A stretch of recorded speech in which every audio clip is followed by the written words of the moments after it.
தமிழக வெற்றி கழகம் தலைவர் விஜய் அவர்கள் திருச்செந்தூர் கோயிலுக்கு தாண்டா போனாரு. அதுக்கு ஏன்டா இப்படி போட்டு ஒரு பிக்கிறீங்க? அவர் ஒரு ஜோசப் விஜய், அவர் இந்து கோயில் இப்படி சொல்லலாம் ஏண்டா? உங்கள அவர் பொழப்பே கிடையாதாடா மானங்கெட்ட. வேணாம், வாயில் நல்லா வருது.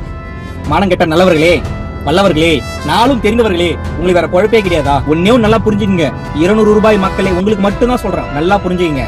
நீ இந்துவா இருந்ததை உன்னை காப்பாத்தவனு சிவான் சொல்லல, நீ முஸ்லீம் தான் உன்னை காப்பாத்தவனு அல்லாஹ் சொல்லல, நீ கிறிஸ்டியன் தான் உன்னை காப்பாத்தவனு இயேசு சொல்லல. அவங்க சொல்றதுலாம் நல்லவனா இரு, நல்லதை மட்டும் செய், எல்லா கடவுளும் உன்னை காப்பாத்தும். ஆனா மதத்துக்குள்ள ஏன்டா இப்படி அரசியல் பண்றீங்க? எங்க தான் அரசியல் பண்ணுவீங்க? கடவுள் ஏன்டா அரசியல் சேர்க்கறீங்க? கடவுளா இருக்க விடுங்க. உங்க அரசியல் கோச கடவுள உள்ள இழுத்து ஏன்டா அப்படி பாடா படுத்துறீங்க? உங்க எல்லாம் அறிவுன்றதே கிடையாதா? மூலன்றதே கிடையாதா?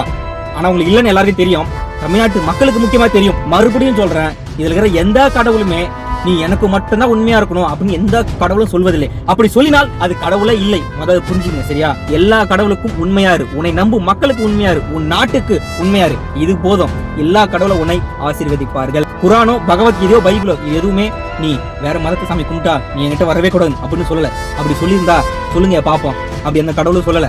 அப்படி சொன்னா அது கடவுளே இல்ல. என்னை பொறுத்த வரைக்கும் அவ்வளவுதான், ஓகேவா? அவங்கள பொறுத்த வரைக்கும் நம்ம எல்லாரும் பேசுறோம் பாத்தீங்களா, அதெல்லாம் அவங்க காது ஏறவே ஏறாது. அவங்கள பொறுத்த வரைக்கும் விஜய் அடிச்சுக்கினே இருக்கணும், அப்பதான் அவங்களுக்கு 200 ரூபாய் கிடைக்கும்.